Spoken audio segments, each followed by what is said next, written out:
குடும்பமாக வாழுகிற நேரம் உங்களோட அக்கா தங்கச்சி மாறால, உங்களோட நானா தம்பி மாறால, உங்களோட உம்மா அப்பா வாழ உங்களோட மனைவிக்கு பிரச்சனை வந்தா தனி குடும்பமா போய் சந்தோஷமா வாழலாமா? வாழுங்கள் சகோதரர்களே. நீங்கள் உங்களுடைய மனைவியோடு தனியாக வாழ்ந்து கொண்டு தாய்க்கு செய்ய வேண்டிய கடமையை 100% செய்யுங்கள். சகோதரிகளுக்கு செய்ய வேண்டிய கடமையை 100% செய்யுங்கள். சகோதரர்களுக்கு செய்ய வேண்டிய கடமையை 100% செய்யுங்கள்.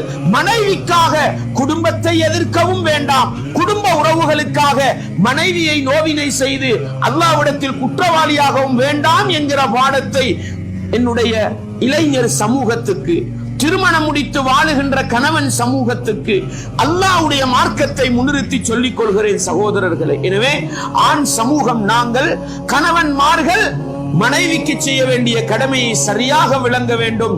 மனைவியிடத்தில் குறைபாடுகள் இருக்கும், அந்த குறைபாடுகளை தூக்கி பிடித்து அதை வைத்தே மனைவியை பழிவாங்காமல், தன்னுடைய குடும்ப உறவுகளிடத்திலெல்லாம் தன்னுடைய மனைவியை கேவலப்படுத்தாமல், தன்னுடைய மனைவியை தானா ரெஸ்பெக்ட் பண்ணி கண்ணியப்படுத்தி வாழ்வோமாக இருந்தால் உலகத்தில் ஒரு சிறந்த கணவனாக வாழலாம், மறுமையிலும் வெற்றி பெறலாம் என்கிற பாடத்தை நானும் நீங்களும் ஒருபோதும் மறந்துவிடக் கூடாது.